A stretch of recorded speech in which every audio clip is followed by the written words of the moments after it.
আমার নাম সৃজনী পড়ুয়া। আমি বিএসসি নার্সিং পাশ করেছি এবছর Mrinali Debi college of nursing থেকে। আমাদের college Mrinali Debi college of nursing INC, WBNC আর WBUHS অ্যাপ্রুভড কলেজ। তার সাথে সাথে আমি বিএসসি ফিজিওলজি অনার্স করেছি, অলরেডি কমপ্লিট করেছি। ওটা পড়েছি আমি বিদ্যাসাগর ইউনিভার্সিটি থেকে। এই কলেজের ক্যাম্পাস এসেই সবার প্রথমেই পছন্দ হয়েছিল।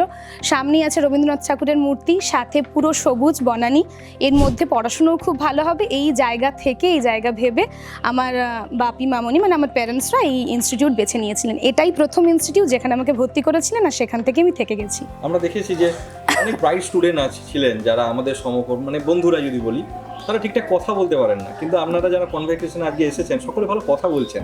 এই বিল্ড আপটা হলো কিভাবে?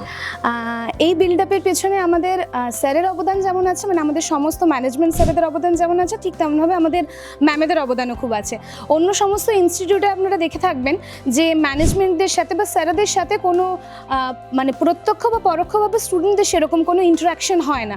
বাট আমাদের এই ইনস্টিটিউটে আমরা জানি নার্সিং দুটো জিনিস নিয়ে চলে, একটা ম্যানেজমেন্ট, আরেকটা হচ্ছে আমাদের পেশেন্ট জিনিস। আমরা যেহেতু স্যারেদের সাথে ডাইরেক্টলি আমরা যুক্ত ছিলাম প্রথম থেকে, স্যারেরা আমাদেরকে প্রথম থেকেই শিখিয়ে এসছেন, সেই জন্য আমাদের কথা বলার এই ক্যাপাসিটিটা তৈরি হয়েছে স্যারেদের কাছ থেকে।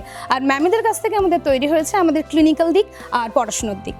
আমরা একটা গোদা বাংলায় যদি কথা বলি, যে অনেক রোগীদের মুখের ভালো ব্যবহারে ভালো হয়ে যায়। এই আপনারা এত সুন্দর কথা বলেন, রোগীদের সঙ্গে কথা বলার ক্ষেত্রে আপনাদের টিচার যারা ছিলেন তারা কি বলেছিলেন যে রোগীদের সঙ্গে ভালো? হ্যাঁ, একদম। আমাদের যিনি টিচাররা ছিলেন, আমাদের কলেজে প্রথম থেকে টিচারদেরকে খুব ভালো ভালো জায়গা থেকে টিচাররা আনা হয়েছে। টিচারদেরকে আমাদের ফার্স্ট টিচার যিনি আমরা এখানে পেয়েছিলাম, আমাদের বৈশাখী মুখার্জি ম্যাডাম, উনি ছিলেন ওয়েস্ট বেঙ্গল হেলথ ইউনিভার্সিটির টপার।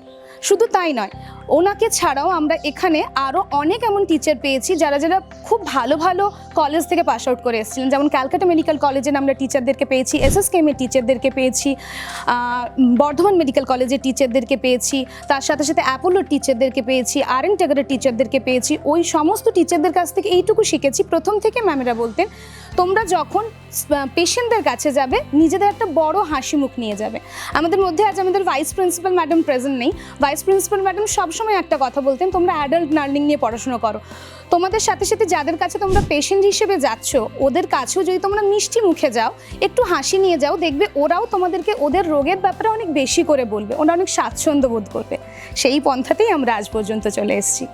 আমরা ধরুন যারা নতুন জুনিয়র যারা স্কুলে এখনো পড়ে বা স্কুল শেষ করছে, তাদেরকে কি বলবেন যে সত্যি নার্সিং একটা ভালো ক্যারিয়ার হতে পারে? ও যদি পড়তে চায়, মানে ও যদি নিজের মন থেকে চায়, অবশ্যই নার্সিং খুব ভালো ক্যারিয়ার। তবে নার্সিংকে নিজের মন থেকে মানতে হবে। নার্সিং যদি তুমি নিজের মন থেকে না মানতে পারো, নার্সিং তোমার জন্য নয়। কলেজ সব কিছুই করবে, ইউনিভার্সিটি সব কিছু করবে, তারা সবাই নিজেদের থেকে পুরোটা দিয়ে যাবে, কিন্তু তুমি যদি নিজে না করতে পারো, সেটা তোমার ফল্ট।